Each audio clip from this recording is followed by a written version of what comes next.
من الشيطان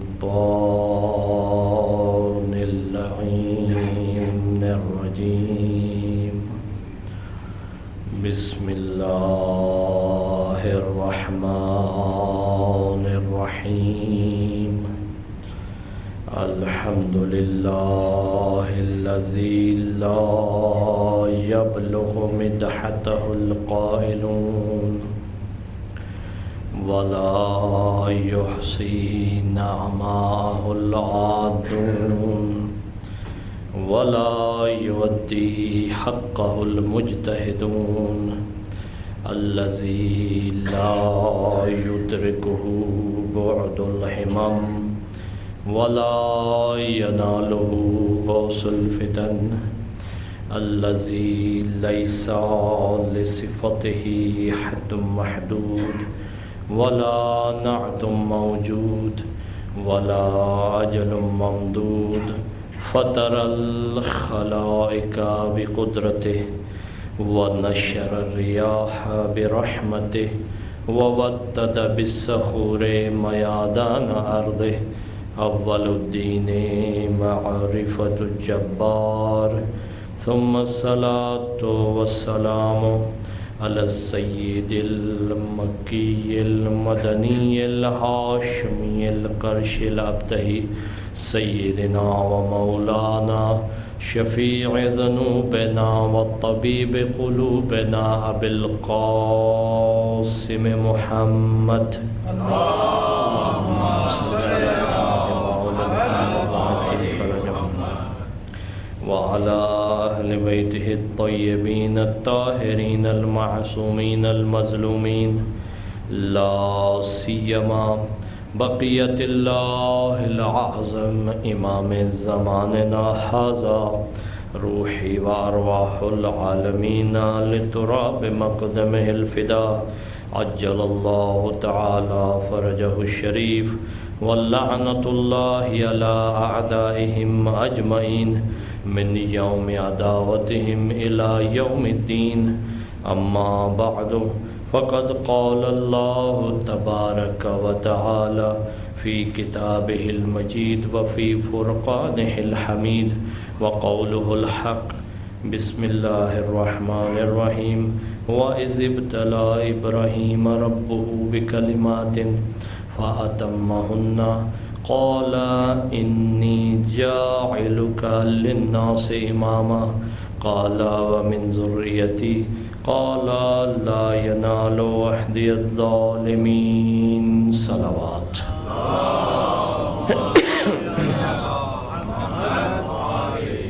محترم سامعین، اہل ولایت و مودت و محبت، اللہ تعالیٰ آپ سب کے گزشتہ تمام اعمال اپنی بارگاہ میں مقبول و منظور فرمائے اور ہم سب کو آئندہ مزید معرفت اور عقیدے کے ساتھ عمل انجام دینے کی توفیق عنایت فرمائے.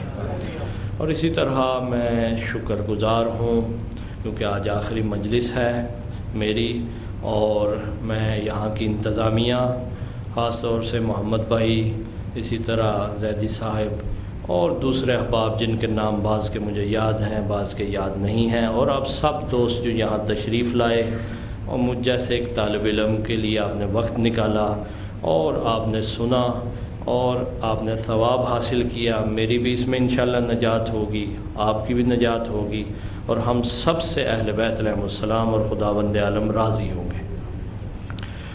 اور اسی طرح میں ممنون ہوں یہاں کی جو گورنمنٹ ہے، انہوں نے اجازت دی، بالآخر انہوں نے ویزا ایشو کیا تو اسی وجہ سے میں یہاں آیا.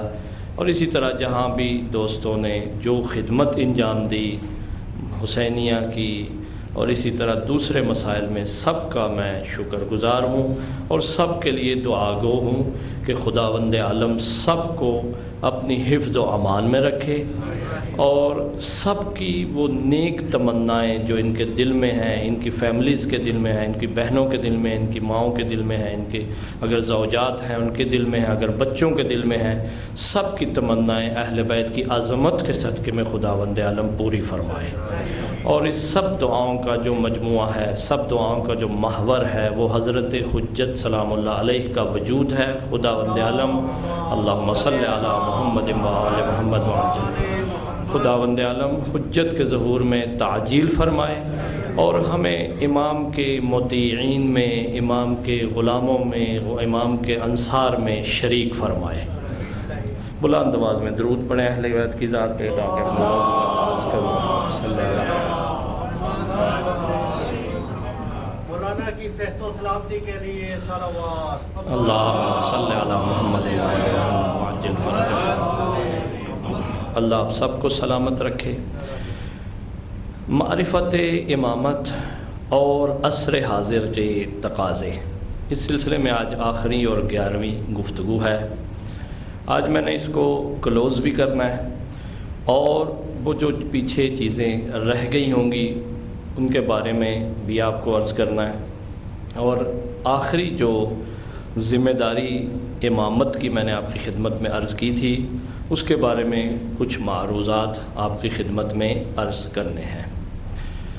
دیکھیں کہ اس وقت تھوڑا بحث کو کھولنے لگا ہوں، ذرا توجہ آپ کی میری طرف رہے۔ کچھ باتیں میں بہت واضح نہیں کر سکتا کچھ مسائل کی وجہ سے، آپ تھوڑا توجہات کو میری طرف رکھیے گا تو آپ اس کو انشاءاللہ سمجھ جائیں گے۔ عرض خدمت ہے کہ اس وقت پوری دنیا میں ایک لہر چل رہی ہے، وہ لہر کسی کو دشمن سمجھے نہ سمجھے تشیع کو ضرور اپنا دشمن سمجھتی ہے، ٹارگٹ کرتی ہے۔ اور یہ آج سے نہیں، البتہ آج کیونکہ بہت زیادہ میڈیا فاسٹ ہو گیا ہے اور خبر سیکنڈوں میں بلکہ مائکرو سیکنڈوں میں پہنچ جاتی ہے حال شروع سے ہی ایسا، یہ نہیں کہ آج تازہ ایسا ہوا ہے، یعنی ہمیشہ کے لیے ایک مکتب کو نشانہ بنایا جا رہا ہے، مختلف طریقوں سے، مختلف جگہوں پر، مختلف حالات کے تحت۔ کبھی کسی جگہ زیادہ ہو جاتا ہے، کبھی کسی جگہ زیادہ ہو جاتا ہے، لیکن یہ تاریخ میں آپ 1400 سال تاریخ آپ پڑھ لیں، اس میں کوئی بھی صدی یا کوئی بھی سال یا کوئی بھی ایسا حصہ اس کا نہیں ملے گا کہ کسی نہ کسی خطے میں اس کو کنڈیم نہ کیا گیا ہو، یا اس کو دبایا نہ گیا ہو، یا اس کو روکا نہ گیا ہو، یا اس پہ ظلم نہ کیا گیا ہو، یا اس پہ استبداد کا نہ ڈھائی گئی ہو، یا کسی قسم کا جو ہے اس کو آزاد چھوڑ دیا گیا ہو۔ کبھی ایسا زمانہ نہیں آیا کہ اس کو آزاد چھوڑا گیا ہو، اس سے نظر جو ہے پھٹا لی گئی ہو، یا اس کو کہا گیا ہو ٹھیک ہے اپنا کام کر رہے ہیں یہ کرتے رہیں۔ ایسا نہیں ہوا۔ اس کے ضمن میں ہزاروں کتابیں لکھی گئیں، مقالات لکھے گئے، پروپیگنڈے بنائے گئے، لوگوں کو تیار کیا گیا، تہمتیں لگائی گئیں، بڑا کچھ کیا گیا، آج تک وہ موجود ہے، ہو رہا ہے۔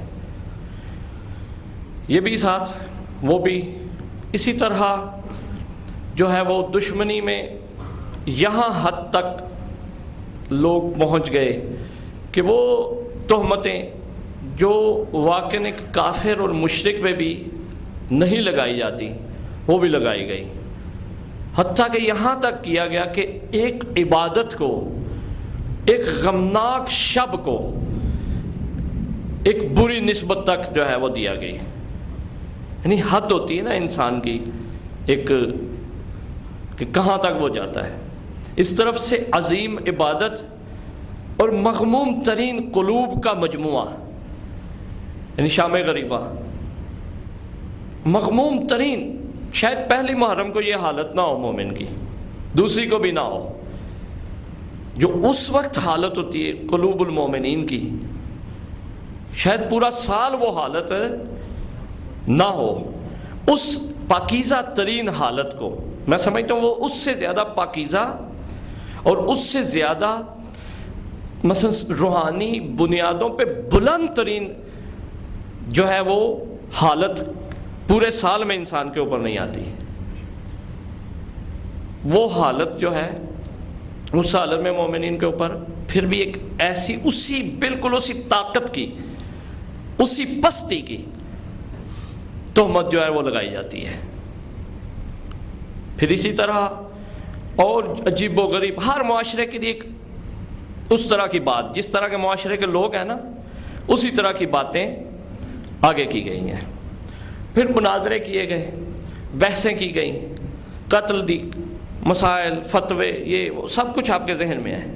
میں صرف اس بات کو تھوڑا تھوڑا آپ کے ذہن میں تازہ کر رہا ہوں، باقی سب کچھ آپ کے ذہن میں موجود ہے جو تاریخ میں ہو چکا ہے۔ کچھ آپ نے پڑھ لیا ہوا ہے، کچھ آپ کے ذہن میں ہے، کچھ ہماری نظروں سے نہیں گزرا جو ہو چکا ہوا ہے، کسی کا ہمیں پتہ نہیں ہے، لیکن مجموعی طور پر ایک لفظ میں اگر اسے بیان کیا جائے تو طول تاریخ میں دشمنی کی انتہا ہو گئی ہوئی ہے، سفاکیت کی، ظلم کی، استبداد کی جو ہے انتہا ہو گئی ہے۔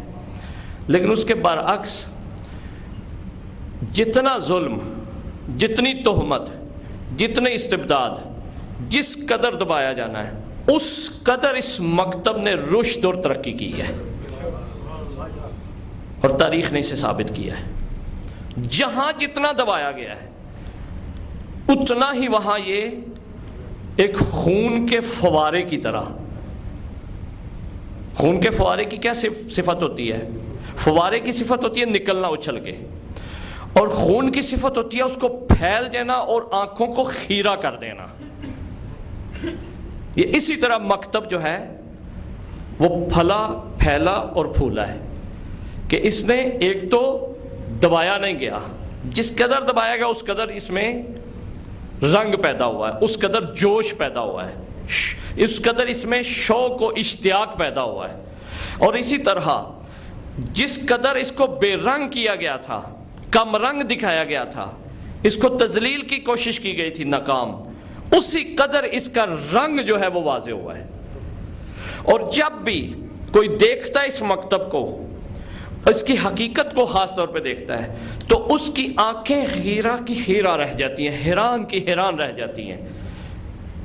اور جو تھوڑا سا بھی دل میں انصاف رکھتا ہے، عدالت رکھتا ہے، وہ فوراً اس مکتب کی طرف آ جاتا ہے، فوراً اس کی طرف متوجہ ہو کے پہنچ جاتا ہے۔ اور جس کے اندر کوئی شے نہیں ہوتی اس کی دشمنی میں اس میں شدت آ جاتی ہے۔ یہ ایک تاریخ کی ایسی چیزیں ہیں جو ثابت شدہ ہیں۔ اس کے ضمن میں بحثیں کری جاتی ہیں، مناظرے ہوتے ہیں، مختلف کہا جاتا ہے جی یہ قائل نہیں ہے اس لیے غلط ہیں، فلاں کے لیے یہ کہتے ہیں اس لیے غلط ہیں، یہ باتیں سب آپ کو علم ہے۔ میں آپ کو یہ ساری باتیں، کیونکہ اکثر دوست کہتے ہیں کہ ہمارے لیے فلاں مسئلہ کیوں کہا جاتا ہے، فلاں موضوع پہ مناظرہ کیوں کیا جاتا ہے، فلاں بات کو کیوں مثلا ڈیبیٹ میں لے آیا جاتا ہے، یہ سب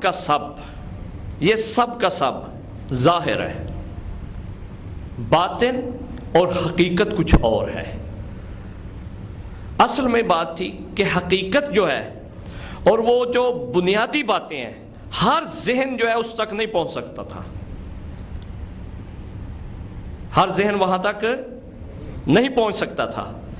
کیا ہے کہ جس کا جتنا ذہن تھا اس مکتب کو نابود کرنے کے لیے اس کو تیار کیا گیا ہے۔ اگر کوئی مناظرہ کرتا تھا اس کو تیار کیا گیا کہ تم نے اب یہ باتیں کرنی ہیں، اگر کوئی کتاب لکھ سکتا تھا اس کو تیار کیا گیا تم نے یہ کرنا ہے، اگر کوئی جھوٹ بول سکتا تھا اس کو کہا گیا تم نے جھوٹ بڑا زبردست بولنا ہے۔ یہ تیار کیا گیا ہے۔ ایک حقیقت ہے اس کے پیچھے، وہ حقیقت شروع کب ہوئی تھی؟ رسول خدا کی آمد پہ، جب رسول دنیا میں تشریف لائے ہیں نا، خاص طور پر جب انہوں نے اعلان نبوت کیا ہے، اس وقت ایک حقیقت تھی جو سب کے ذہن میں آ چکی تھی۔ اس کے لیے بھی رسول کے آتے ہوئے بھی دیکھ لیں، کسی سے کہا جاتا تھا، بچوں سے کہا جاتا تھا اسے یہ کہیں، عورتوں سے کہا جاتا تھا اسے جادوگر کہیں، کسی نے کہا شاعر ہے، کسی نے کہا اس کو پتہ نہیں ہے، کسی سے پتھر مروا دیے، کسی سے توہین کروا دی، کسی سے رسول کی ذات پہ، رسول کے بدن مبارک پہ مثلا جو غلاظت دلوا دی گئی کعبے کے اندر، یہ کیا تھا سارا؟ اصل میں یہ ایک حقیقت کی نفی کرنے کے لیے، نہیں کرنے کے لیے ایک سسٹم چلایا گیا تھا نچلی سطح پہ، چھوٹی سطح پہ. کیونکہ اگر چھوٹے چھوٹے لوگوں کو بتایا جاتا ہے یہ حقیقت ہے، شاید وہ متوجہ نہ ہوتے، کیونکہ اپنا اپنا ذہن ہوتا ہے، اپنی اپنی عقل کی ایک معیار اور بلندی ہوتی ہے. نہیں، اسے کہا گیا کہ یہ دیکھو یہ چلتا ٹھیک نہیں ہے. اسے کہہ دیا کہ نہیں، یہ دیکھو اس نے کالے کپڑے پہنے ہوئے ہیں، دیکھو یہ مکروہ ہے. مثلا کہا گیا جی یہ کالے کپڑے نہیں پہننے چاہیے، یہ دیکھیں کالے کپڑے پہنے ہوئے ہیں. حتیٰ کہ اہل سنت کی مسلم روایات میں کالے کپڑے پہننے سے کچھ بھی نہیں ہوتا. امام سیوطی نے پورا رسالہ لکھا ہوا ہے کہ لبس السواد، کہ کالا لباس پہننا ہے. دلائل بھی، اور دلائل میں آپ آگے بھی ہیں ماشاءاللہ سے، آپ کے پاس محکم دلائل ہیں. اس لیے وہ جب جھوٹے دلائل لائے جاتے ہیں، سچے دلائل آتے ہیں، لوگ اس سے دستبردار ہو جاتے ہیں. لیکن حقیقت یہاں نہیں ہے. یہ جو چھوٹی چھوٹی جنگیں چل رہی ہیں، مارا جا رہا ہے، یہ سب کچھ ہو رہا ہے، یہ سب کچھ جو اس وقت بھی آپ دیکھ رہے ہیں، یہ سب کے پیچھے ایک حقیقت ہے. وہ یہی ہے کہ نظام الہی اور فرمان الہی اور سسٹم خدائی جو ہے اس دنیا میں رائج ہونا ہے تو وہ امامت کے ذریعے رائج ہونا ہے. اس کو رائج نہیں ہونے دینا، اس کو نہیں چلنے دینا. اگر وہ آ گیا، وہ لوگوں کو کیوں ڈائریکٹ، ہم کال کو موبائل میں کیا کرتے ہیں کہ اگر ہم نے کسی کی کال سننی نہ ہو تو یا اس کو دوسری طرف ڈائیورٹ کر دیتے ہیں. ذہن کو وہ سوچتا رہتا ہے، اٹھاتا بھی نہیں ہے بندہ فون، بیل بھی جا رہی ہے، سارا کچھ ہو رہا ہے، لیکن آگے پھر ایک ٹیون آ جاتی ہے عجیب سی. یعنی وہ فیصلہ نہیں کر پاتا کہ میں اس کو یہ کہوں کہ اس نے نہ کیا یا ہاں کی ہے. وہ اس وقت ملت کو کیا کیا گیا ہے کہ مختلف راستوں سے ہر ایک کے ذہن کے مطابق اس کو کام لگایا ہوا ہے. کسی کو مسجد میں کام لگایا ہوا ہے، کسی کو مدرسے میں کام لگایا ہوا ہے، کسی کو جو ہے نا تقریر میں کام لگایا ہوا ہے، کسی کو سیاست میں کام لگایا ہوا ہے، کسی کو ٹیکنالوجی میں کام لگایا ہوا ہے، کسی کو فیس بک پہ کہا کہ تمہارا یہ کام ہے، کسی کو میڈیا پہ. یعنی سب لوگوں کو فارسی میں ایک محاورہ سر کار گزاشتی است، کام لگایا ہوا ہے. امت کو، ملت کو تقسیم کیا اپنے اپنے ذہن کے. ایک کا ذوق کمپیوٹر میں تھا، اس کو اس میں لگا دیا. ایک کا ذوق تقریر میں تھا، اس میں لگا دیا. ایک کا ذوق نعت میں تھا، اس کے لگا دیا. سب کو اور ہر ایک کو اس کی پسند کی جنت بنا کے دی ہوئی ہے کہ بھئی تم یہ کام کر رہے تمہارے لیے یہ صلہ ہے، تم یہ کر رہے تمہارے لیے یہ. وہ اپنے وجود میں سمجھتا ہے کہ میں پتہ نہیں کہاں پہنچا ہوا ہوں، اور میں پتہ نہیں کتنی جدیت سے وہ خلوص، کیونکہ انسان کی فطرت ہے، فطرت سے وہ عاری نہیں ہو سکتا. خلوص، علم، ہمت، جہد، طاقت، اپنے آپ کو صرف کرنا، اپنے آپ کو ساری چیزوں میں استعمال کرنا، یہ انسان کی فطرت میں ہے. انسان کی حرکت جاری ہے، عقل اس کی ترقی کر رہی ہے، دنیا کو ترقی دے رہی ہے. یہ سب انسان کے خاصوں میں سے ہے. لیکن اسے کیا کیا گیا ہے؟ کسی کو اس گلی میں، کسی کو اس گلی میں، کسی کو اس گلی میں، کسی کو کسی جگہ پہ لگایا گیا ہے، اور وہ اس کی پسند کی گلی میں داخل کیا گیا جو اس کی ذہنی اپروچ تھی، جس کو وہ کمال سمجھتا تھا. کیونکہ ہر انسان جو ہے، یاد رکھیں، ایک کمال مطلق کے پیچھے لگا ہوا ہے ہر انسان. البتہ وہ کمال جو ہے اس کے ذہن میں کیا بٹھا دیا گیا ہے، اسی کو وہ کمال سمجھتا ہے اور اسی تک پہنچنے کی کوشش کرتا ہے. ہاں، اگر اس کی اپروچ بلند ہو جائے تو وہ شاید اس کو کمال نہ سمجھے، اب اپنی توہین سمجھنا شروع کر دے اور اگلا کمال جو ہے اس کو حاصل کرنا شروع کر. یعنی انسان میں ہر شے میں حرکت جاری ہے. آپ دیکھ لیں، آپ سو بھی رہے ہوتے ہیں تو آپ کا ذہن بعض اوقات رکتا نہیں ہے، کام کر رہا ہوتا ہے، پریشان ہوتا ہے، اللہ کہ وہ 3 سٹیجوں کی نیند ہوتی ہے، آخری سٹیج کی نیند آئے تو پھر انسان سکون حاصل کرتا ہے۔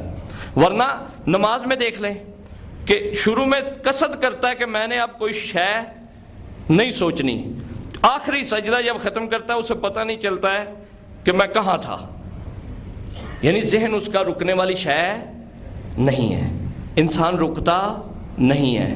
یاد رکھیں انسان نے ترقی کرنی ہے۔ اب اس ترقی کو کیا کیا گیا ہے؟ اگر اس کی لیڈ، اس کی سرپرستی اور اس کی باغ دوڑ اگر سسٹم الہی کے پاس ہو تو وہ اور ترقی ہوگی، اور اگر لوگ اسے تقسیم کر دیں، مختلف گلیوں میں داخل کر دیں، اور اس کا جو معاشرہ تشکیل پائے گا وہ جو اس وقت معاشرہ تشکیل پایا ہوا یہ والا پائے گا۔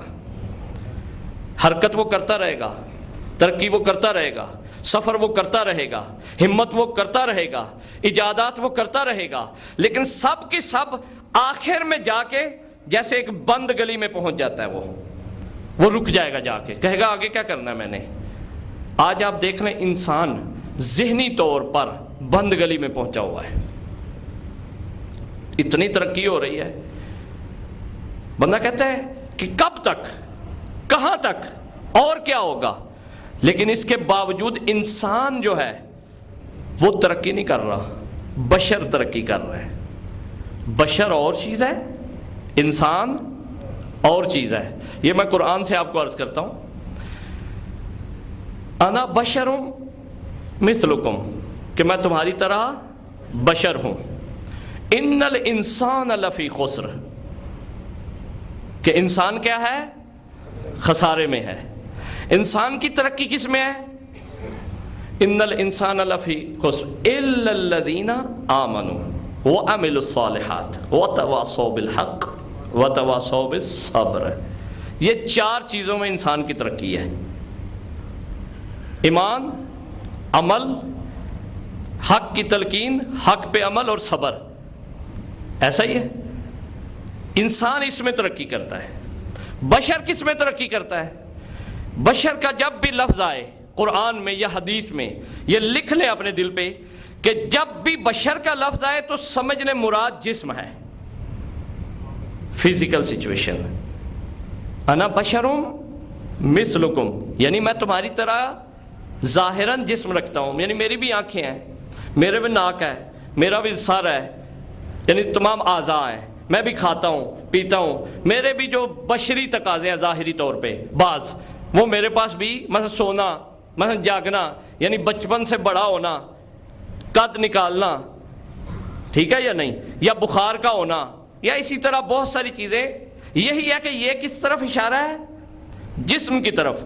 جسم انسان کے لیے بہت زیادہ ترقی کروائی گئی ہے۔ یہ جو جتنی مادی ترقی آپ دیکھ رہے ہیں یہ جسم انسان کے لیے ہے، انسان کے جسم کو راحت اور اس کو اچھائی دینے کے لیے، اس کو کمفرٹیبل قرار دینے۔ گاڑی اچھی آتی ہے کس لیے آتی ہے؟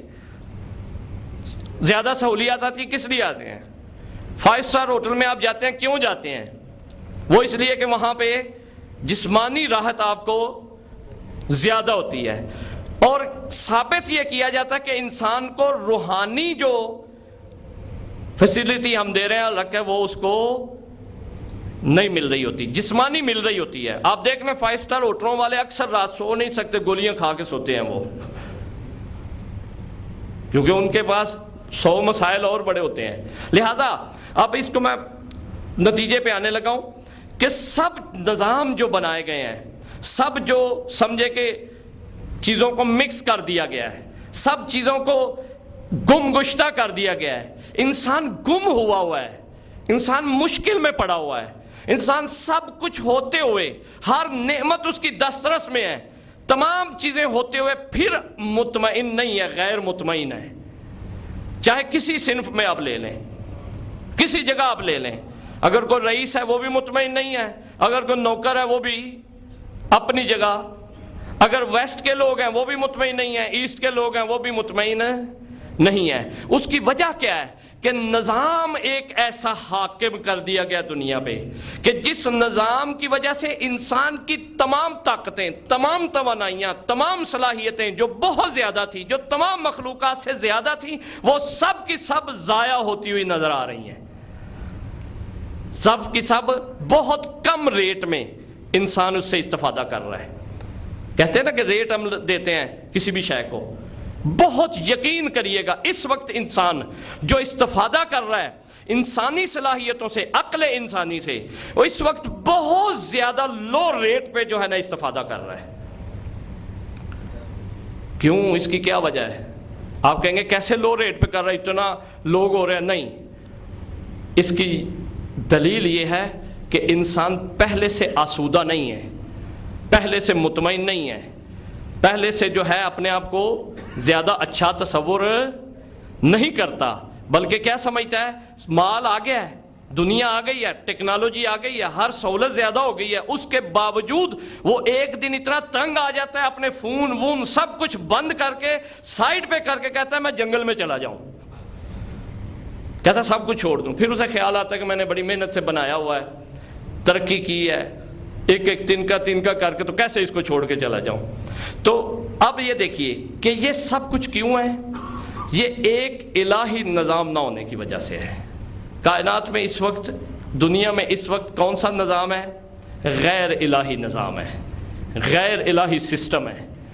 اگر یہ لوگ جو سب لوگوں کو مذاہب میں تقسیم کیا ہے، ملتوں میں تقسیم کیا ہے، قوموں میں تقسیم کیا ہے، مہاجر، پنجابی، اردو، فلان، تقسیم، لڑائی، جھگڑے، یہ سب کچھ اس لیے تاکہ اگر یہ اس سے نکلیں گے، ترقی کریں گے، وہ نظام کی طرف متوجہ ہو جائیں گے یہ، اور اس نظام کو طلب کریں گے، اس کو حاصل کرنا چاہیں گے۔ آپ ایک شعر اکثر سنتے بھی ہیں، بولتے ہیں ذرا قوم کو بیدار تو ہو لینے دو، سب کہیں گے ہمارے ہیں حسین۔ اللہم صلی علی محمد و آل محمد۔ نعرہ حیدری، یا نعرہ سروار، اللہم صلی علی محمد و آل محمد وعجل فرجہ۔ انسان بیدار نہیں ہے، بیدار ہوتا گیا تو وہ کہتا گیا کہ میں نے وہی نظام لینا ہے، وہی سسٹم لینا ہے۔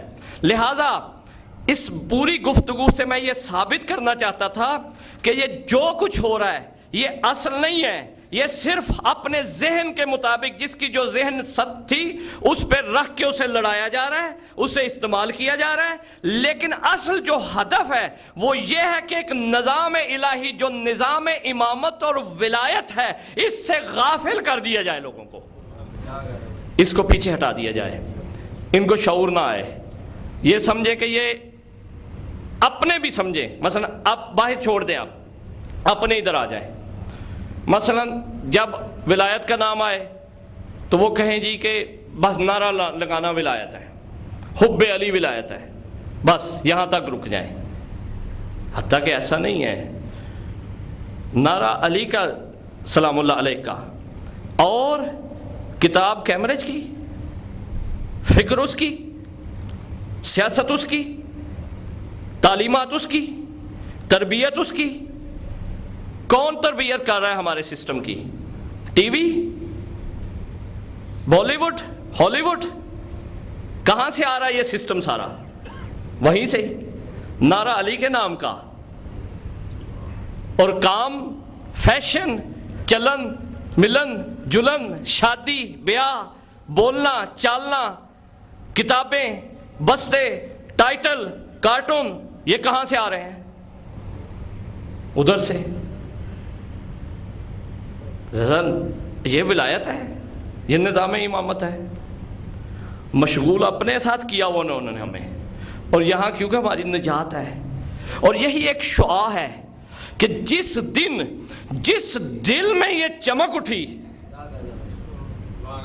جس وقت یہ منور ہو گئی، ہے موجود سب کچھ، یہ سید الشہداء کا جو ذکر ہر سال کرنے کی تاکید ہے، اور ہر وقت کرنے کی تاکید ہے، اور غم کے ساتھ کرنے کی اور اہتمام کے ساتھ کرنے کی، اور اس کی اتنی فضیلت بتائی گئی ہے جو میں شروع میں عرض کر چکا ہوں پہلی دوسری مجلس میں۔ اس کی وجہ یہ ہے کہ اگر ملتیں سو گئی ہیں تو یہ ذکر اور یہ فکر بار بار آتا رہے گا، کل یوم عاشورا و کل ارض کربلا۔ جب ہوتا رہے گا ملتیں بیدار ہونا شروع ہو جائیں گی، ملتیں اس نظام باطل کو ختم کریں گی۔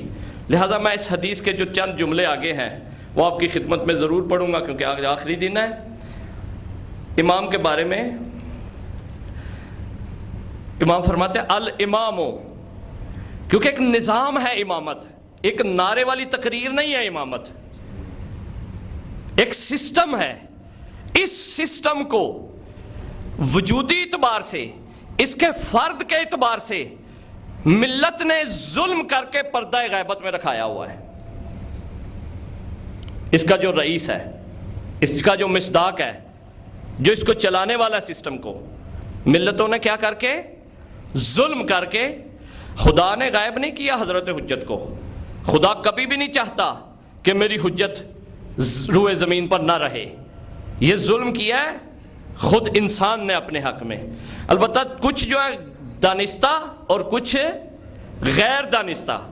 لہٰذا اس نظام کو جب سمجھ جائیں گے لوگ اور پھر گھٹنے ٹیکیں گے، کہیں گے کہ نہیں ہمیں کچھ نہیں چاہیے، اب ہم سب کچھ آزما چکے ہیں، ہر شے کو ہم نے دیکھ لیا ہے، کوئی نجات نہیں ہے انسان کی۔ نجات ہے تو اسی سسٹم امامت میں ہے۔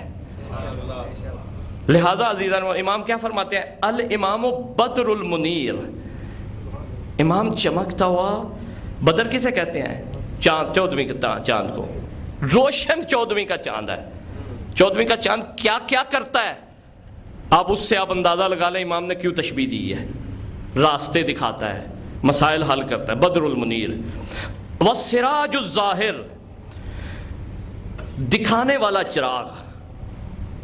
والنور الطالع، طلوع ہوا ہوا نور، طالع یعنی طلوع کرنے والا۔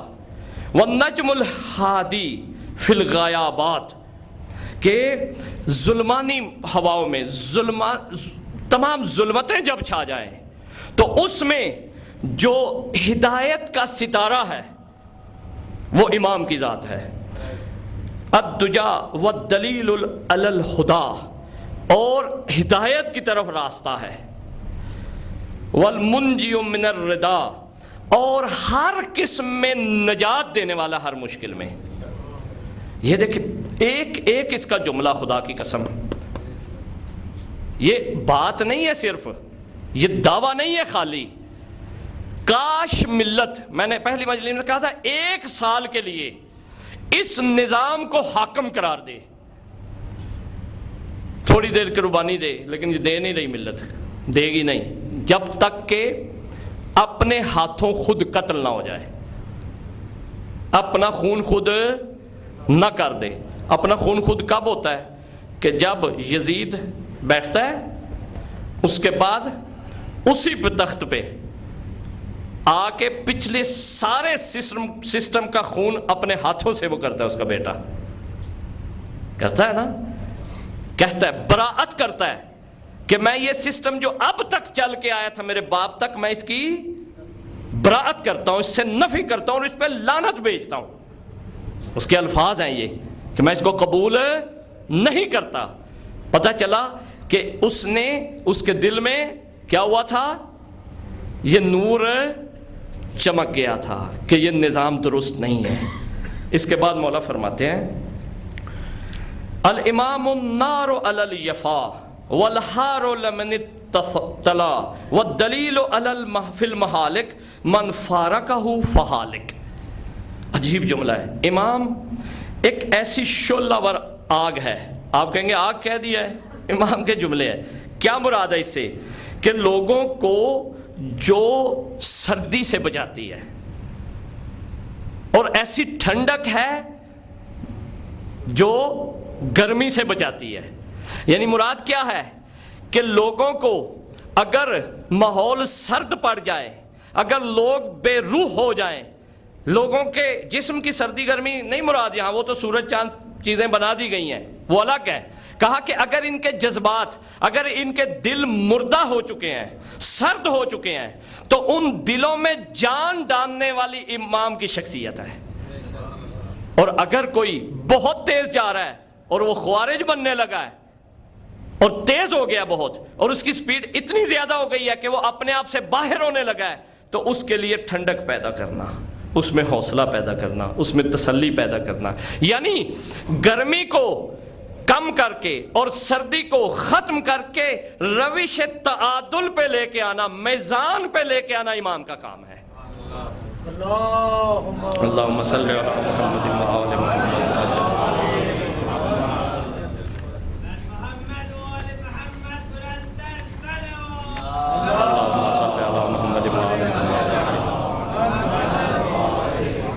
فرماتے ہیں الامام الصحاب الماطر والغیث الحاطل والسماء الذلیلہ والارض البسیطہ والعین الغریدہ والغدیر الروضہ۔ یعنی ایک ایک جملے میں خدائی قسم جان دینے کی ضرورت ہے۔ امام وہ بادل ہے، صحاب کہتے ہیں بادل کو، وہ بادل ہے کہ جو ہر وقت رحمت برساتا رہتا ہے، ہر وقت رحمت برساتا رہتا ہے۔ والغیث الحاطل، اور مسلسل، پھر یہ کہہ کہ مسلسل رحمت نازل کرتا رہتا ہے۔ اور اس کے بعد والسماء الذلیلہ، وہ آسمان ہے جو سایہ دار ہے، یعنی سایہ جو ہے وہ امام کی ذات دے رہی ہے انسان کو۔ اس کے بعد والارض البسیطہ، اور وسیع اور فراخ زمین ہے امام۔ البتہ یہ تشبیہات آپ جسمانی طور پہ لیں گے تو نقص لگے گا، اور اگر اس کو معنوی اور صفات کے اعتبار سے لیں گے تو آپ کو پھر اس کا پتہ چلے گا۔ اس جملوں کا حل جو ہے وہ جسمانی طور پہ نہیں آپ نے لینا، بلکہ کیسے لینا ہے، یعنی وسیع زمین کیا کرتی ہے، اس کی کیا صفات ہیں، وہی صفات امام نے اپنی طرف موڑی ہیں۔ آسمان کیا کرتا ہے، رحمت کی باران کیا کرتی ہے، اس طرف آپ نے جانا ہے۔ اس کے بعد امام فرماتے ہیں عین الغریدہ، ابلتا ہوا چشمہ ہے ایک جس سے ہر وقت لوگ فیض حاصل کر رہے ہیں۔ والغدیر الروضہ، اور ایک تالاب ہے، غدیر تالاب کو کہتے ہیں، تالاب ہے جس سے لوگ جو ہے، باغ ہے ایک امام، روضہ باغ کو کہتے ہیں۔ اس کے بعد الامام الامین الرفیق، ایک امین دوست ہے۔ والوالد الشفیق، ایک شفیق باپ ہے۔ والاخ الشفیق، ایک شقیق اور ایسا بھائی ہے جو سکا بھائی جیسے ہوتا ہے، سکے سے بھی زیادہ۔ کالام البرۃ والولد الصغیر، کہ جیسے ایک چھوٹے سے بچے کے لیے ایک ماں ہوتی ہے، اس طرح ہے امام۔ اس کے بعد المفزع العباد، بندوں کے لیے پناہ گاہ ہے۔ یہ کیا کیا جملے ہیں، یقین کریں میں وقت نہیں دے سکتا اس کو کیونکہ اب ٹائم گزر گیا ہے ہمارا۔ اب آپ دیکھیں کہ ایک ایک جملے میں خدا کی قسم پوری کتاب لکھی جائے تو کم ہے میری نظر میں، اتنی طاقت ہے ایک جملے میں کہ تشبیہ کیوں دی ہے، مشبہ، مشبہ بہ، وجہ تشبیہ، اس کے بعد مشبہ کی صفات، مشبہ بہ کی صفات، اور اس کے بعد دونوں میں کمپیریزن، اور اس کے بعد ایک نتیجہ۔ یہ پوری اس سے بحث نکلتی ہے ہر جملے سے۔ پھر فرماتے ہیں کہ امام جو ہے وہ اصل میں کیا ہے کہ جس کو جس سطح کا چاہیے تھا، جس سطح کی ضرورت تھی، جو اس کی مجبوری تھی، جو اس کے ذہن میں آتا تھا، اسی طرح امام نے ارشاد فرمایا ہے، اسی لیول پہ آ کے۔ جیسے میں نے شروع میں عرض کیا کہ کام لگایا ہوا دنیا کو ہر ذہن کے مطابق، اور امام نے بھی یہ فرمایا کہ اگر تمہیں بھائی کی ضرورت ہے، امام سے زیادہ تمہیں کوئی نہیں ملے گا۔ اگر تمہیں ماں کی ضرورت ہے بچے کو، تو امام سے زیادہ کوئی نہیں ملے گا۔ اگر دوست کی ضرورت ہے، اس سے زیادہ دوست بھی تمہیں نہیں ملے گا کوئی۔ یعنی دنیا کا ہر رشتہ جو ظاہری طور پہ ہے، اور دنیا کی ہر فضیلت اور ہر کمال اور ہر شے جو تم ڈھونڈتے ہو، تمہیں حد درجے کی اور آخری درجے کی اور حقیقت میں ملے گی تو امام کی ذات میں ملے گی تمہیں۔ وہاں تم حاصل کر سکتے. امام امین اللہ فی ارضہ و خلقہ، کہ امام امین ہے، امانت دار ہے، کس کے لیے؟ اللہ کے لیے روئے زمین پر. وحجتہ علی عبادہ. پھر مثلا امام نے دیکھیں اب دوسری سمت میں ایک دفعہ عام لوگوں میں آ کے کلام کی ہے کہ بھائی چاہیے، دوست چاہیے، رفیق چاہیے، والد چاہیے، ماں چاہیے، اسی طرح ہے. اور پھر اوپر لے گئے ہیں، پھر کہتے ہیں کہ امین اللہ ہے وہ روئے زمین پر، حجت ہے عباد پر. اسی حالت میں دیکھیں امام کو، اسی لیے میں کہتا ہوں کہ امام ایک ایسی ذات ہے کہ جس کو جس اینگل سے بھی، جس زاویے سے بھی نگاہ کرو گے کمال ہی کمال نظر آئے گا، آئیڈیل ہی آئیڈیل نظر آئے گا، مشعل راہ ہی راہ نظر آئے گا. ایسا نہیں ہوگا کہ ایک سمت سے دیکھو گے اور دوسری سمت سے تم کہو گے کہ ایسا نہیں دیکھنا ہے، کچھ نظر نہیں آ رہا ہے. نہ، جس سمت سے، جس زاویے سے، جس طلب سے، جس دل سے، جس عقل سے، جس شعور سے تم دیکھو گے تمہاری شعور سے بلند نظر آئے گا. تمہیں شعور کی تشفی ملے گی، تمہیں دل کی تشفی ملے گی، تمہیں تمام وہ اشیاء امام کی ذات سے ملیں گی، وہ رہنمائیاں ملیں گی کہ جو تم حاصل عام جگہ سے نہیں کر سکتے. اس کے بعد امام فرماتے ہیں وَخَلِيفَتُهُ فِي بِلَادِهِ، کہ اللہ کا خلیفہ امام اس کی سرزمین پر، الداعی الی اللہ، کہ اللہ کی طرف دعوت دینے والا ہے، وَالذَّابُ عَنْ حَرِيمِ اللَّهِ، اور اللہ کے حریم کی حفاظت کرنے والا ہے امام. یعنی اگر آج اللہ کی حریم کی حدود کی حفاظت ہے تو وہ امام کی ذات کی وجہ سے ہے، ورنہ یہ سب بکھر چکی ہوتی، یہ ختم ہو چکی ہوتی. الامام مطہر من الذنوب، امام گناہوں سے پاک کرنے والی شخصیت ہے. ومبرئ من العیوب، عیبوں سے مبرہ کرنے والی ذات ہے. خود مبرہ نہیں کہا بلکہ مبرہ کرنے والی، مطہر کرنے والی. آج اگر آپ کو روئے زمین پر نجاست، یہاں نجاست ظاہری مراد نہیں ہے، وہ وضو اور غسل اور تیمم سے رفع ہو جاتی ہے. یہ مراد ہے جو انسان کے اندر انسانی نجاست پائی جاتی ہے، نفسانی نجاست پائی جاتی ہے، اس نجاست سے مراد ہے کہ امام مطہر ہیں. کس کے؟ ذنوب کے. مبرہ ہیں، کرنے والے ہیں کس کے؟ ایوب کے. یعنی اگر امام کی ذات کو حجت مان لیا جائے اور اس سسٹم کو اپنے اوپر حاکم قرار دے دیا جائے، نہ کوئی عیب رہے گا نہ کوئی نجاست رہے گی. نعرے حیدری، یا نعرے سلوات،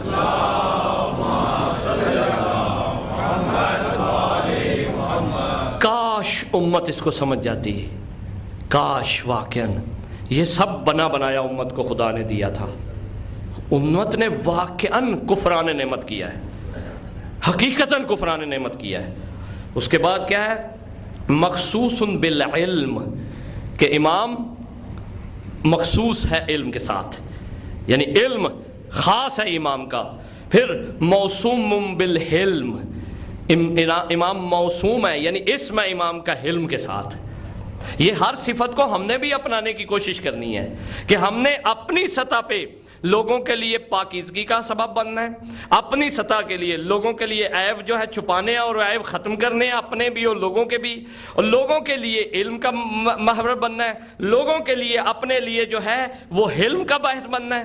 یہ سب چیزیں امام کی ذات میں ہے. تو امام، میں کہا کرتا ہوں کہ اہل بیت اتنے کریم ہیں، خدا کریم ہے، اس نے اپنی صفات دی ہیں اہل بیت کو، اور اہل بیت کریم ہے، انہوں نے اپنی صفات کو روکا نہیں ہے بلکہ کہا ہے کہ تم بھی لو اور تم جتنا سیر کر سکتے ہو کر لو. یہ ان کی کریمی ہے. آج ہمارے پاس کوئی نسخہ آ جائے نا چھوٹا سا، کباب میں ڈالنے والا مسالہ ہی آ جائے، ریسپی آ جائے ایک، تو ہم کہتے ہیں نہیں میری ریسپی ہے، میں کیوں بتاؤں بھائی تمہیں. لیکن امام کی ذات کریم ہے کہ جو صفات اللہ نے دی ہیں، اللہ کریم تھا، اس کے خلفاء ہیں یہ بھی کریم ہیں. یہ بھی کہتے ہیں ٹھیک ہے، جس نے مالک بننا ہے مالک بنے، جس نے ابو ذر بننا ہے ابو ذر بنے، جس نے سلمان بننا ہے سلمان بنے، جس نے میثم بننا ہے میثم بنے، تمہارے لیے میدان ہے. اور پھر کہا ہے، یہ نہیں کیا دیکھیں اتنے کریم ہیں، اگر بن گیا تو کہا ہے ابو ذر دنیا میں سب سے سچا ہے، روئے زمین پر سب سے سچا ہے، مالک اس طرح ہے، سلمان اس طرح ہے۔ یعنی یہ کیا بتانے کی وجہ ہے کہ یہ نہیں صرف دے دیا ہے بلکہ تائید بھی کی ہے کہ وہ فلاں منزل پہ ہے، وہ فلاں منزل پہ ہے، وہ فلاں منزل پہ ہے۔ یہ کریمی ہے اہل بیت کی، اور آج ہمارے لیے بھی ضروری ہے۔ یہ ایک مجلس تھی ادھر گھر میں دوست کسی کے، تو اس میں میں عرض کر رہا تھا کیونکہ دوست تھوڑے تھے ادھر، کہ آج حجت کو بھی عمار چاہیے، سلمان چاہیے، ابو ذر چاہیے۔ کہاں سے ہیں وہ؟ کہاں ہیں وہ؟ دیکھیں قیامت کے دن ہر نبی نے اپنی امت کو لے کے آنا ہے، ٹھیک ہے، اور تمام انبیاء نے رسول کے پیچھے ہونا ہے، اور تمام ائمہ نے اپنے زمانے کے یوم ندعو کل اناس بامامہم مبین، کہ ہر شخص اپنے امام کے ساتھ آئے گا۔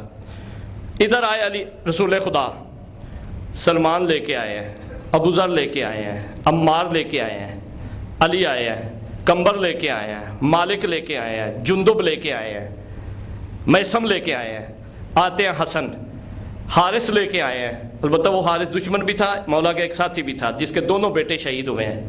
اس کے بعد جو ہے پھر امام حسین علیہ السلام آتے ہیں، حبیب لے کے آتے ہیں، حر لے کے آتے ہیں، زہیر لے کے آتے ہیں، پھر آگے امام زین العابدین ابو حمزہ شمالی، اسی طرح جو ہے، اور چلتے چلتے حضرت حجت جب آئیں گے تو کیا ان کو سلمان نہیں چاہیے؟ کیا ان کو ابو ذر نہیں چاہیے؟ وہ کیا انگشت پہ دندانوں کے دیکھتے رہیں گے کہ میرا سلمان کدھر ہے؟ یہ تو نانا کا سلمان ہے، یہ تو ہمارے جد کا ہے، یہ ابو بصیر چاہیے ان کو، ہشام ابن حکم چاہیے ان کو، زرارہ چاہیے ان کو۔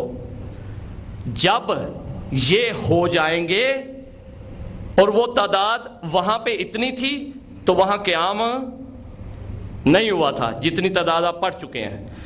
چاہیے وہی صفات، چاہیے وہی صفات، لیکن اس وقت تعداد زیادہ سے چاہیے۔ آپ ذہن میں ہر وقت سوچتے کیوں حجت کا ظہور نہیں ہوتا؟ خدا کی طرف سے مانے نہیں ہے، خدا نے بالکل منع نہیں کیا ہوا۔ اذن الہی ایک الگ بات ہے، لیکن اذن الہی موقوف ہے کس بات پر؟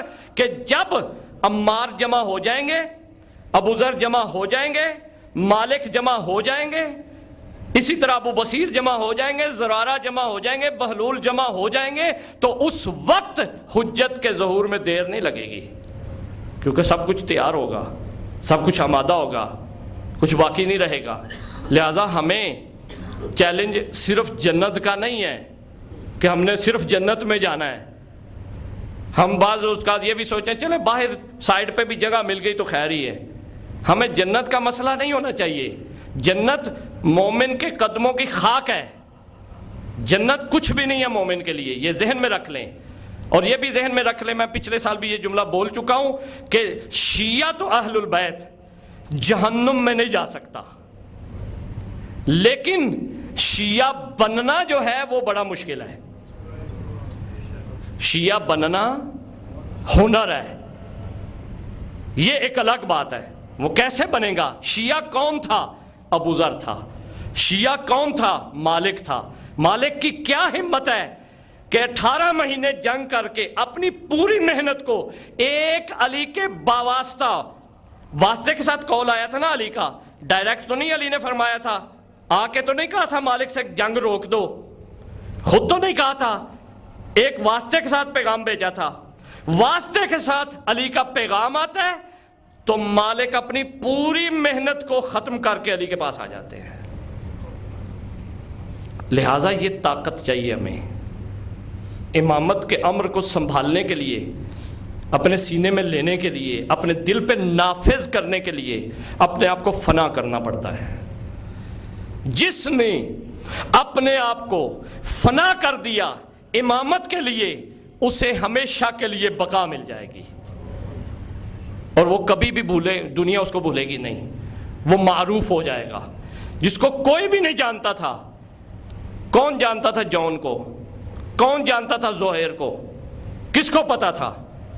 لیکن ایک دن میں، چند وقت میں آج تاریخ میں سید الشہداء کے نام کے ساتھ آپ نام لے کے سلام بھیجتے ہیں، اللہم صلی علی محمد و آل محمد۔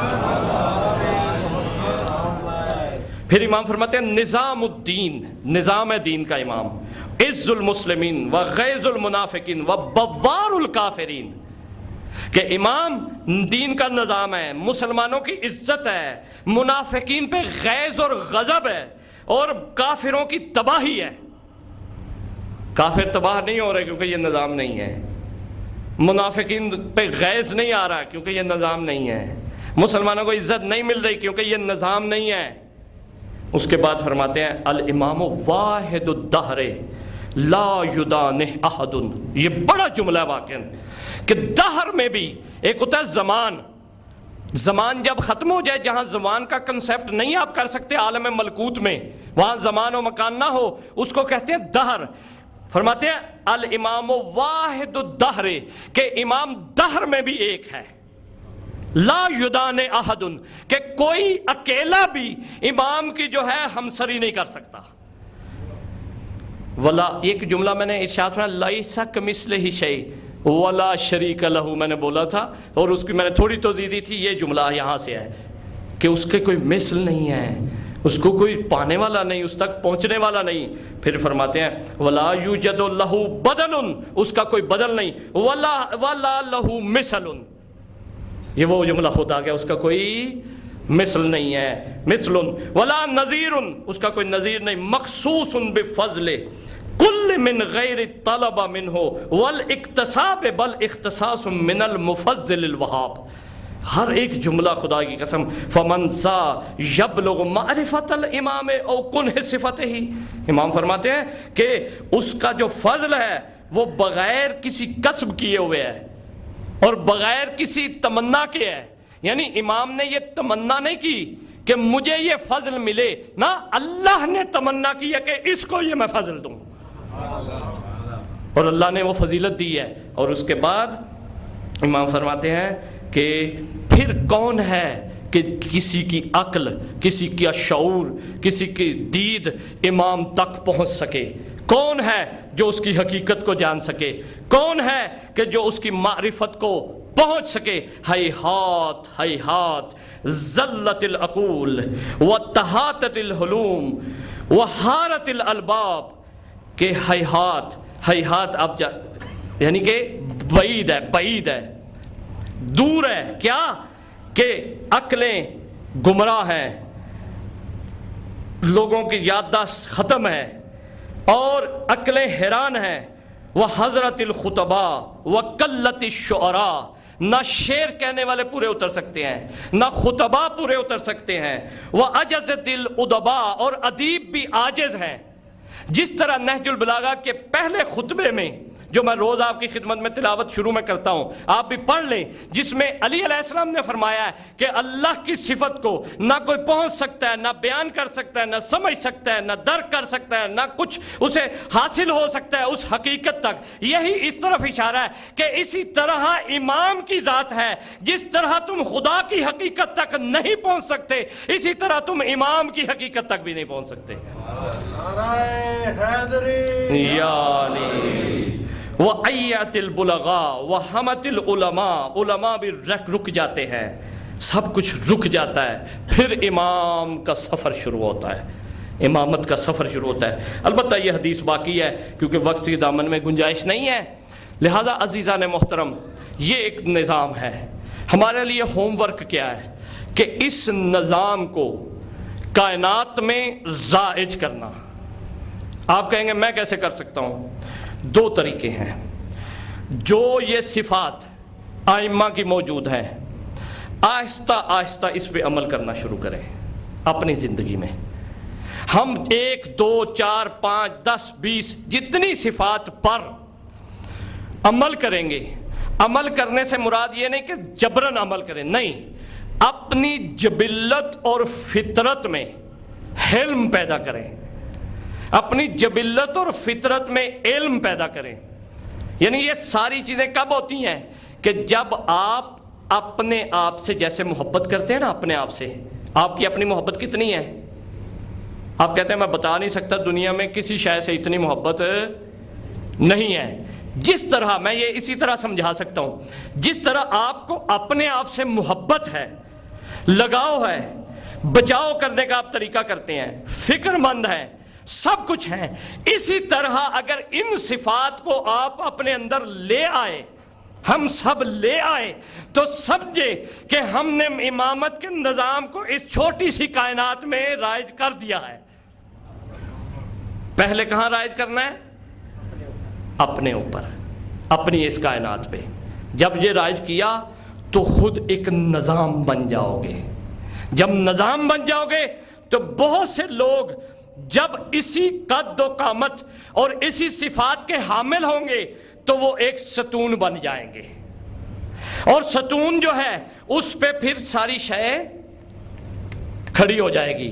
لہٰذا میں آپ سے یہی گزارش کروں گا، ہم سب کا فریضہ ہے سب سے پہلے معرفت، اس کے بعد ائمہ کی صفات کو اپنے رائج کرنا، دل سے، عشق سے، محبت سے، شوق سے، اشتیاق سے، جبر سے نہیں۔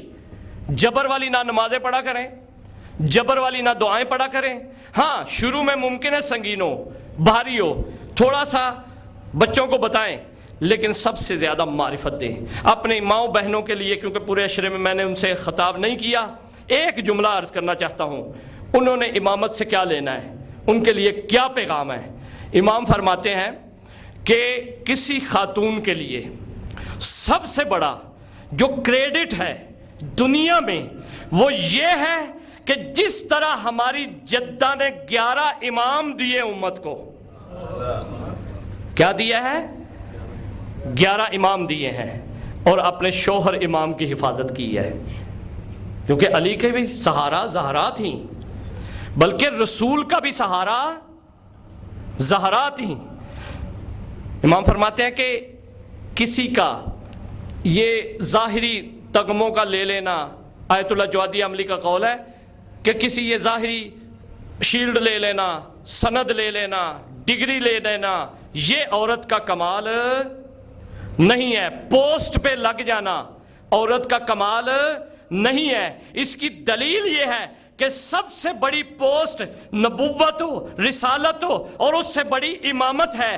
زہرا کا مقام بہت تھا، اللہ نے کہا زہرا تیرا کام پوسٹ پہ نہیں آنا، تیرا کام 11 امام پال کے دینا ہے۔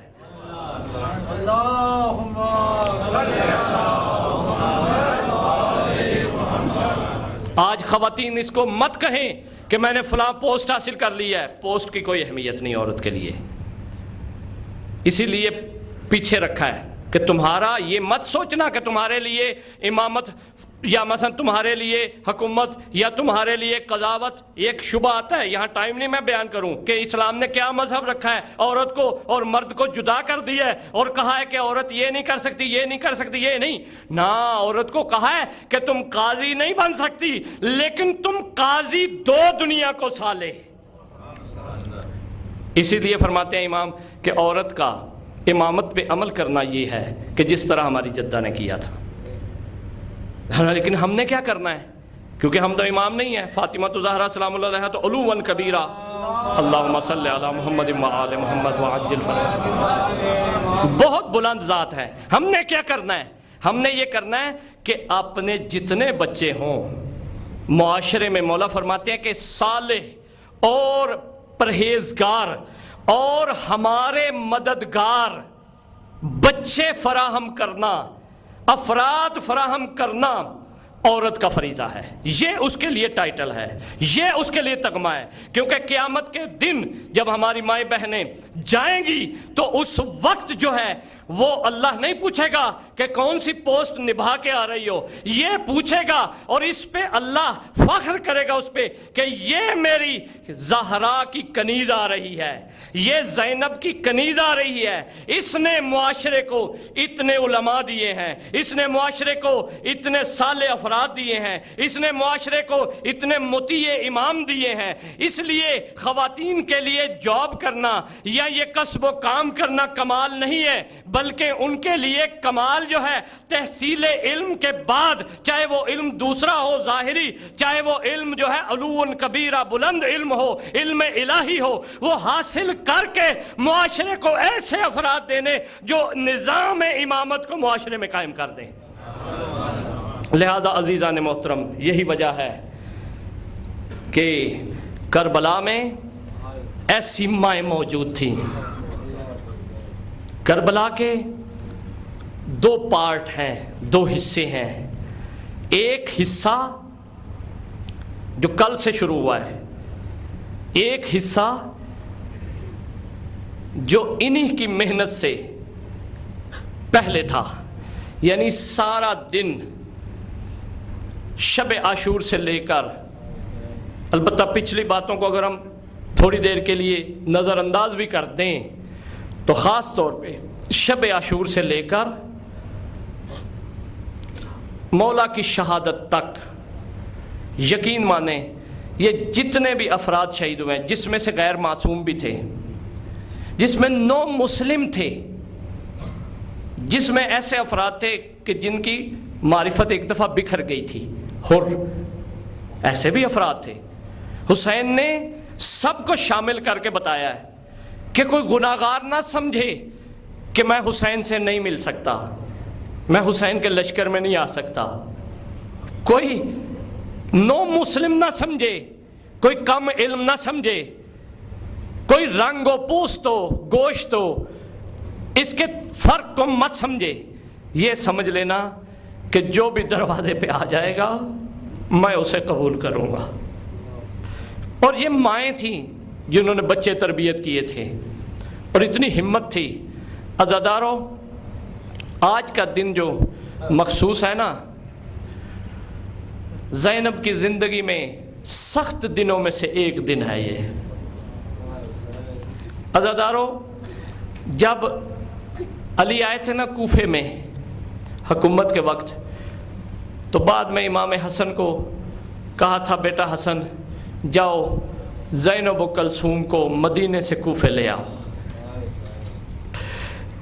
جب کوفے کے باہر پہنچے تھے، روایت ہے کہ اس وقت دن کا وقت تھا، مولا نے پیغام بھیجا، کہا حسن بیٹا قافلے کو کوفے کے باہر ٹھہرا دو، رات ہو لینے دو، جب رات ہوگی نا تو پھر قافلے کو لے کے آنا کوفے میں۔ تو مولا نے کہا تھا، مولا بابا ابھی تو زینب محمل میں ہے، ابھی تو زینب کو کوئی دیکھ نہیں رہا۔ مولا نے ارشاد فرمایا تھا کہ میری غیرت گوارا نہیں کرتی۔ علی جیسے امام نے کہا تھا کہ میں نہیں چاہتا میری بیٹی کے محمل پہ بھی کسی کی نظر پڑے، رات ہو لینے دو، پھر اس کاروان کو لے کے آنا۔ عزادارو، جب یہ قافلہ پہنچا ہے نا کوفے کے دروازے پہ، تو رات کا وقت تھا، یہ بیبیوں کے سروں پہ چادریں نہیں تھی، ہاتھ پسے گردن بندھے ہوئے تھے۔ عزادارو، جب یہ رات کے وقت پہنچتا ہے، ملعون حکم دیتا ہے، کہتا ہے اس کو ٹھہرا دو، دن کا وقت ہو لینے دو۔ جب دن ہو جائے گا، بازار سج جائے گا، جب عورتیں آ جائیں گی، جب مرد آ جائیں گے، جب تماشائی تماشا دیکھنے کے لیے آ جائیں گے، پھر زینب و کلثوم کو بے مکنا چادر بازار میں لے کے آنا۔ عزادارو، جب بی بی پہنچی ہے نا دروازے پہ کوفے کے، تو بی بی نے ایک عجب شے دیکھی ہے، دیکھ کے سجاد سے سوال کیا ہے۔ روایتوں میں ہے کہ بی بی نے کہا، سجاد مجھے یہ بتاؤ کیا کوفے میں لاشیں دفنانے کا رواج نہیں ہے؟ سجاد نے کہا یہ ظالم ہے، سمجھے نہیں ہو عزادارو۔ جب بی بی نے دیکھا ہے نا سامنے مسلم کا سر لٹک رہا تھا، دروازے کے اوپر سر لٹکایا ہوا تھا، اور بعض روایتوں میں ہے کہ مسلم کی لاش لٹک رہی تھی۔ اللہ جانے رقیہ نے کیسے دیکھا ہوگا کہ میرا وارث پردیس کی حالت میں کیسے دنیا میں گیا ہے۔ عزادارو، ایک مرتبہ زینب بازار میں آتی ہیں، بی بی نے ایسا خطبہ دیا ہے، خدا کی قسم اس طرح کا خطبہ نہیں ملتا، تفصیل آپ کتابوں میں پڑھ لیں، اتنا ملتا ہے کہ بی بی نے ولایت تکوینی کے ذریعے جو ہے وہ سب چیزوں کو روک دیا تھا. جب سب چیزیں رک گئی تھی تو بی بی نے خطبہ شروع کیا تھا. جب خطبہ دیا تھا بی بی نے، پرندے بھی رونا شروع کر رہے تھے، عورتیں بھی رو رہی تھی، مرد بھی رو رہے تھے. لیکن اسی کے دوران ابن زیاد نے حکم دیا کہ طبل بجانا شروع کرو اور اہل بیت کے قافلے کو میرے پاس اسیر بنا کے لے کے آؤ. عزادارو، جب یہ کاروان آتا ہے نا ابن زیاد کے دربار میں، سامنے زینب کھڑی ہیں، ساتھ میں ام کلثوم کھڑی ہیں، اسی کے ساتھ فاطمہ کبریٰ ہے، پھر سکینہ کھڑی ہیں، ایک طرف امام سجاد کھڑے ہیں. یہ نقشہ جو تاریخ نے لکھا ہے عزادارو، آخری زحمت ہے آپ کے لیے، آنسوؤں کو روکنا نا. ایک مرتبہ جب یہ ظالم جو ہے اپنی مختلف طریقوں سے زینب سلام اللہ علیہ سے خطاب کرنا چاہتا ہے، بی بی اس کی اتنا نہیں کرتی.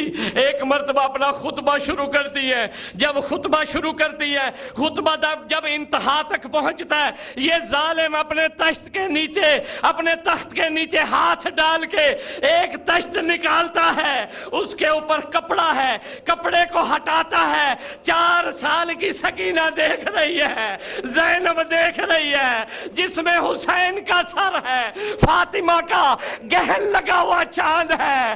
ظالم ایک مرتبہ حسین کے لبوں پہ ہاتھ رکھ کے دونوں لب کھول کے کہتا ہے، کتنے پیارے دانت ہیں حسین تیرے. زینب عالیہ ایک مرتبہ مدینے کی طرف رک کر کے کہتی ہے، نا یہ وہی حسین ہے جس کا منہ چومتے تھے، جس کے دانت چومتے تھے. اللہ لعنت اللہ علی القوم الظالمین وسيعلم الذين ظلموا أي منقلب ينقلبون. ماتم حسین علیہ السلام. یا حسین یا حسین یا حسین یا حسین یا حسین یا حسین یا حسین یا حسین یا حسین یا حسین یا حسین یا حسین